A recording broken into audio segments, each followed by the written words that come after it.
os assuntos do dia a dia de uma forma séria, mas também descontraída. A gente saúda a você que nos acompanha pelas emissoras da Rede Catedral de Comunicação Católica, TV Horizonte, Canal 30.1, Rádio América, FM 107.1 e Rádio Cultura, AM 830, emissoras da Rede Catedral de Comunicação Católica. Juliana Lima, boa tarde. Boa tarde, João Eduardo Santana. Olha só, nesta quinta-feira, gente, nós faremos um panorama sobre o programa de imunização no estado. De acordo com dados do SUSFácil, Sistema de Regulação Estadual, em 2024 houveram 2.105 internações. Houve 2.105 internações devido a complicações causadas pela gripe. E neste ano já foram 507 internações só nos 3 primeiros meses de 2025. Muita coisa, né?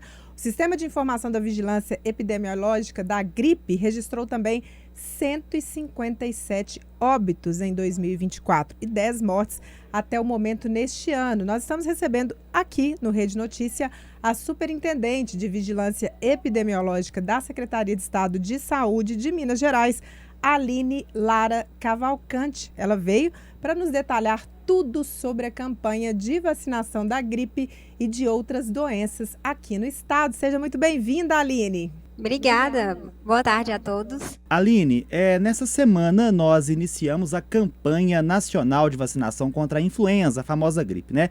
Então, já está na boca do povo, né? Por exemplo, nessa semana o estado recebeu, salvo engano, você me corrija se eu estiver errado, 200 mil novas doses da vacina contra a gripe. Como que está funcionando a vacinação aqui no estado? Quem está recebendo as vacinas nesse momento? Quem são os chamados grupos prioritários? Conta pra gente.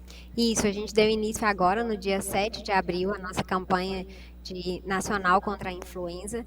E aí nós recebemos pouco mais de 2 milhões, mas a gente já tem uma remessa nova para chegar agora dia 14 de abril. Neste momento, a gente está vacinando profissionais da saúde, crianças de 6 meses a 6 anos, gestantes, puérperas, idosas, pessoas com comorbidades. E aí, a gente tem uma novidade para o ano de 2025. A vacina da influenza ela passa a fazer parte do Programa Nacional de Imunizações. Então, ela vai estar disponível durante todo o ano nas salas de vacina dos municípios. Muito bem, Aline. Quantas doses mesmo o estado recebeu para iniciar essa campanha de vacinação da gripe? Na primeira remessa, nós recebemos mais de 600 mil doses, a segunda remessa, pouco mais de 1.700.000, e para agora, dia 14, tem uma previsão de chegar também mais 1.700.000 doses. Muito bem. Aline, a gente está conversando sobre vacinação, você que está chegando agora e acompanha a gente aqui em Minas Gerais, não só da gripe, mas de outras doenças, e pegando carona nisso, o Estado está realizando nesse momento a imunização de quais outras doenças, simultaneamente, além da gripe? Isso, a gente tem um amplo cardápio de vacinas disponíveis pelo SUS contra a hepatite, contra tétano, coqueluche. A gente tem aí o público de professores que acompanham crianças menores de 5 anos, estão neste momento recebendo a vacina contra a coqueluche. A gente tem a vacina da dengue, que alguns municípios estão contemplados, a da Covid-19, várias outras, todas do cardápio do SUS. Aline, importante a gente falar, né, sobre a dengue. Qual grupo está sendo imunizado? No estado de Minas Gerais, são pouco mais de 650 mil adolescentes disponíveis para receber essa vacina. Nós já aplicamos pouco mais de 300 mil doses e é muito importante, que os pais responsáveis levem este público que está elegível para poder ser imunizado contra a dengue. Lembrando que a vacina da dengue está disponível em 2 doses e para que a gente possa garantir a imunidade efetiva, essa criança, esse adolescente, ele deve receber as 2 doses da vacina. Então, para aqueles que tomaram a primeira dose, é muito importante retornar para tomar também a segunda dose. Aline, a vacinação contra a dengue já está surtindo reflexos para a redução da doença aqui no estado? Já tem como fazer esse panorama para o ouvinte da TV Horizonte, da Rádio América, da Rádio Cultura? A gente teve um ano de 2024 muito desafiador, que foi o ano com mais casos positivos para a doença, e a gente tem visto que o ano de 2025 está muito mais tranquilo do que o de 2024. São várias ações que contribuem para isso, a mobilização social, a sensibilização da sociedade para os cuidados no seu território para evitar a proliferação dos mosquitos, a vacinação e várias outras políticas, como as dos drones, que são implantadas no estado de Minas e que têm surtido um efeito muito importante para a gente. Ô, Aline, as pessoas mais idosas sempre me perguntam isso, porque também pode vacinar para dengue, né, na rede particular. Mas a vacina, ela tem eficácia até qual idade? Ela está disponível e liberada até os 60 anos, devido aos estudos feitos nesta população. Então, recomenda-se a vacinação até os 60 anos de idade. Aline, deixa eu voltar um pouquinho na vacina sobre a dengue, porque é uma curiosidade que eu mesmo tenho, porque eu ainda não me imunizei contra a doença e tenho vontade de fazer. Eu sou caça-vacina, sabe? Eu também, você tá Juliana, doido? Aline, eu caço vacina mesmo. Onde eu encontro e eu sei que tá liberado, quando não tá liberado no sistema SUS, eu busco ver se o plano de saúde cobre. Ou paga mesmo. Ou paga mesmo, vai. Eu gosto de vacina porque eu acho muito importante. Já tem uma previsão aí, ou por parte do Ministério da Saúde, ou pela própria Secretaria de Estado, sobre quando vai aumentar aí o público-alvo da vacina contra a dengue, quando mais grupos vão poder se imunizar contra a doença? Porque como você mesmo disse, ano passado a gente passou aperto, foi complicado.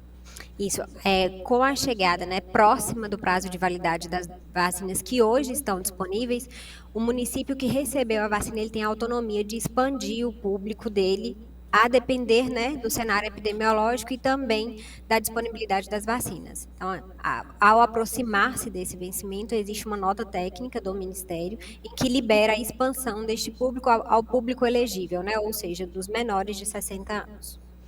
Ô, Aline, a gente já tem vacina contra a pneumonia disponível no sistema de saúde? Se sim, quem pode receber o imunizante? E eu sempre fico com uma dúvida, né? Principalmente que a gente tem muitos casos de pneumonia em pessoas mais velhas. Sim. Se a pessoa tomar vacina, ela não vai ter pneumonia? O que acontece? A intenção da vacina é que ele evite a forma grave da doença. Ou seja, se em algum momento ela pegar a doença, ela não vai precisar, por exemplo, de um leito hospitalar, ou a vacina vai evitar o óbito. Não dá nenhuma vacina, ela é 100% eficaz, né? A gente vai ter a doença, mas de uma forma leve, assim como a gente viu aí nos casos da Covid. Antes da vacina, a gente tinha uma alta letalidade naquelas pessoas que pegavam a doença. Após a vacina, as pessoas que vêm adquirir a doença, ela não precisa nem de um leito hospitalar, ela consegue passar pela Covid como se fosse uma gripe, um resfriado comum.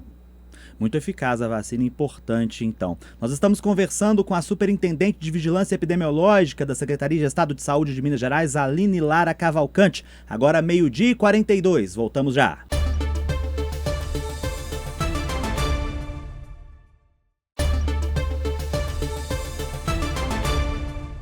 Meio-dia e 46 pelas ondas da Rádio América, da Rádio Cultura e também da TV Horizonte, emissoras da Rede Catedral de Comunicação Católica. Este é o Rede Notícia, entrevista, recebendo hoje a Superintendente de Vigilância Epidemiológica de Minas Gerais, Aline Lara Cavalcante. O assunto são as vacinas em Minas Gerais.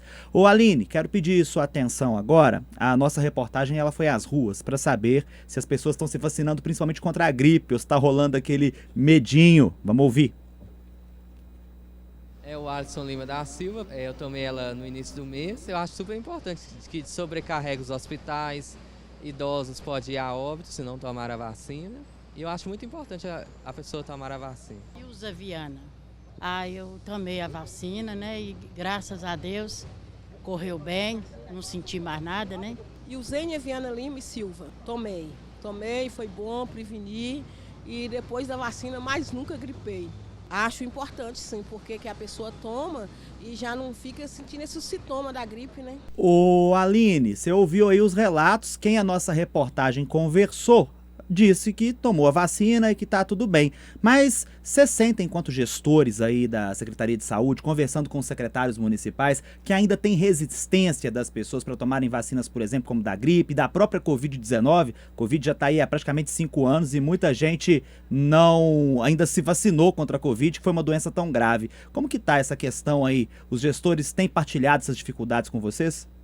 O Estado de Minas, ele investindo muito na pauta sobre vacinação. A gente conseguiu elevar as coberturas vacinais nos últimos anos para um patamar que há muito não se via, mas ainda é muito importante a gente falar sobre vacinação em todos os âmbitos, na educação, na sala de espera das consultas, para que a gente possa ter mais adesão ainda da vacinação.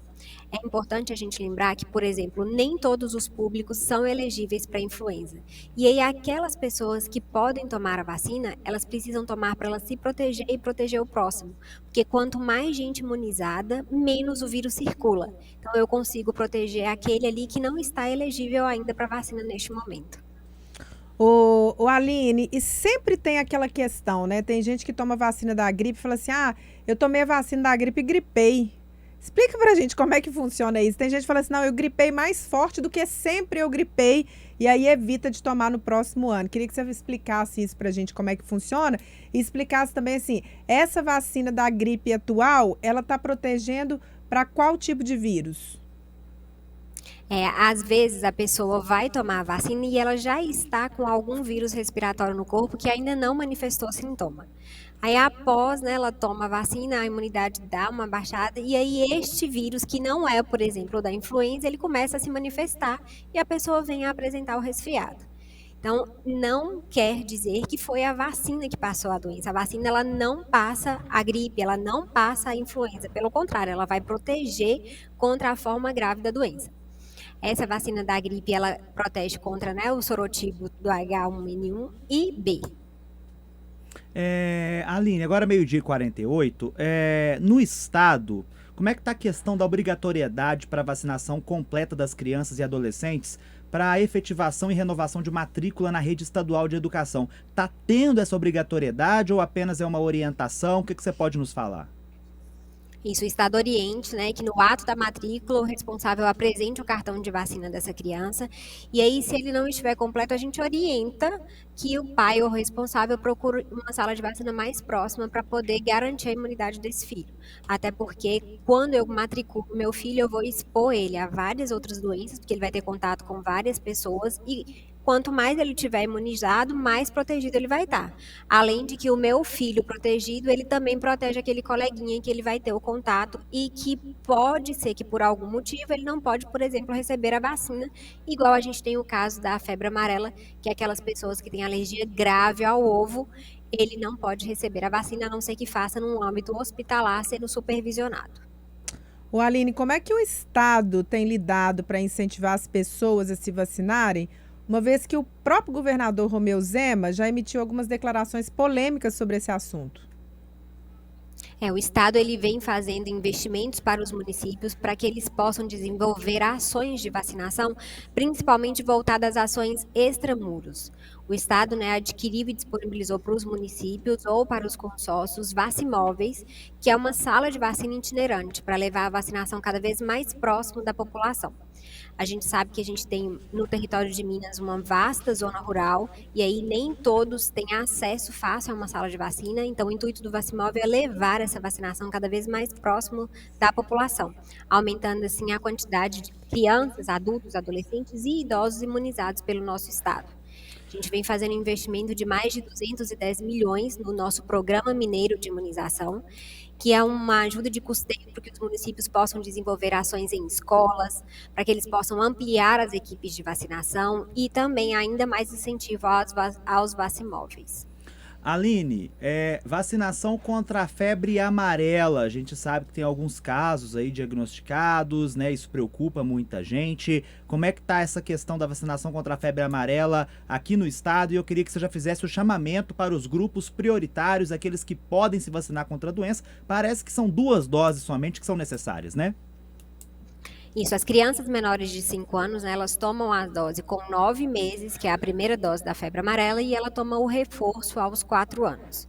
A gente tem casos confirmados de febre amarela no nosso estado, principalmente na região do sul de Minas. A gente tem óbitos confirmados, a maioria desses óbitos eles não eram vacinados, então é importante a gente destacar que a febre amarela ela tem uma alta letalidade, ou seja, aquelas pessoas que adquirem a doença, ela vai desenvolver a forma grave, ela corre um alto risco de virar óbito. E a vacina está liberada para todas aquelas pessoas menores de 60 anos, mas os idosos que tiverem mais de 60 anos e tiverem recomendação médica para se vacinar, ele também recebe essa vacina.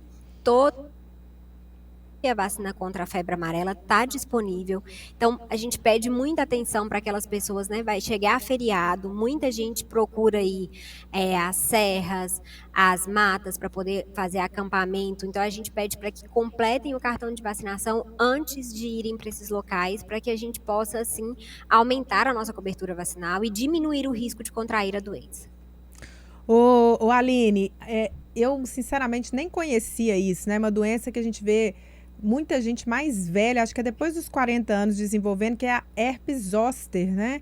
E eu vi isso na minha casa. Minha mãe apareceu com uma tipo, como se fosse uma dermatite, não deu muita ideia. E uma vizinha falou com ela, olha, eu acho que isso aí é herpes, hein? Ela ficou meio com medo, mas foi no posto de saúde e descobriu que era herpes mesmo e estava no início. É importante, eu não sei se o sistema, inclusive eu ia te perguntar isso, se o nosso sistema de saúde tem a vacina contra a herpes zoster. Se não tiver, você indica as pessoas mais velhas, principalmente, vacinarem? E que tipo de grupo, né, por exemplo? Ela não está disponível ainda no Sistema Único de Saúde e a herpes ela pode ser mais vista naquelas pessoas que tiveram catapora na infância e aí no decorrer da vida adulta em algum momento a imunidade abaixa e manifesta-se a herpes zoster. Então aquelas pessoas, né, que são mais susceptíveis a baixas imunidades, a outras doenças que já são hipertensão, diabético e tiverem condições de adquirir a vacina, a gente recomenda sim. Mas ela ainda, infelizmente, não está disponível no Sistema Único de Saúde. Aline Lara Cavalcante falando sobre a vacinação aqui no estado. Aline, a gente já está quase encerrando, mas quero falar com você mais uma vez sobre a vacina contra a Covid-19. Eu disse um pouco mais cedo que muita gente, por mais que tenha 5 anos ainda, já 5 anos da pandemia praticamente, tem gente que ainda não tomou a primeira dose do imunizante de medo ou de alguma coisa assim, um sentimento parecido, ou então porque tem uma ideia diferente, né, sobre a imunização, mas a vacina a gente sabe que é muito importante. A pessoa que, por exemplo, não tomou nenhuma dose da vacina contra a Covid-19, está escutando essa entrevista, assistindo a gente agora, pelo rádio, pela TV, pelas redes sociais, tomou a decisão, olha, quero me imunizar contra a Covid-19, pode ir no posto de saúde, pode se vacinar ou tem algum outro protocolo que ela precisa seguir? Nesse momento, a vacina da Covid, ela existe para um público elegível, então os profissionais de saúde, as crianças, as pessoas que vivem com comorbidade, os idosos, eles são um público elegível para a Covid-19. É o público mais susceptível a adquirir a doença e se pegar, é um público que ela pode manifestar da forma grave mais do que o restante da população geral. Então, é muito importante que essas pessoas que se enquadram neste público estejam com seu cartão de vacina em dia. A gente sabe que é um vírus, esse vírus é mutável, é importante que a gente evite a proliferação e a circulação desse vírus para que a gente não retorne ao que nós tivemos em 2020. Então, a gente precisa de manter as altas coberturas vacinais para que a gente possa evitar que esses vírus voltem a surgir no nosso meio. Aline, vocês falam sempre, né, para as pessoas levarem a caderneta de vacina no posto de saúde para atualizar, seja crianças, adolescentes, adultos. Mas quem não tem a carteira de vacina, faz como? Hoje as vacinas elas são lançadas num sistema nacional, então independente de onde eu tomei vacina, se eu chegar numa sala de vacina hoje, eu consigo consultar o meu histórico vacinal de 2009 para cá. Então aquelas pessoas que perderam por algum motivo ou que não sabem onde está o seu cartão de vacina, podem procurar a sala de vacina mais próxima. Lá o profissional de saúde vai conferir nesse sistema e caso não esteja registrado ou caso esteja faltando alguma vacina no seu calendário, o profissional de saúde vai completar o seu esquema vacinal de acordo com aquelas doses que estão ali registradas. Então é muito importante que o adulto, o idoso, a gestante, a criança e o adolescente procure a sala de vacina para que a gente possa conferir no sistema e terminar de completar esse cartão de vacina. Muito bem, esta foi a Superintendente de Vigilância Epidemiológica da Secretaria de Estado de Saúde de Minas Gerais, Aline Lara Cavalcante, falando aqui conosco sobre a vacinação no estado. Obrigado, viu, Aline? Lembrando que dentro de instantes começa o Bola na Rede com Júnior Brasil, falando sobre os tropeços aí do Cruzeiro e a partida do Atlético hoje pela Copa Sul-Americana. Obrigado, Juliana. Obrigada, João Eduardo Santana. Até amanhã para você que nos escuta aqui na Rádio América, na TV Horizonte, né, nas nossas redes sociais. Acompanhe. O programa está lá disponível também no YouTube TV Horizonte Oficial. Obrigado, Juliana. Um abraço e até amanhã.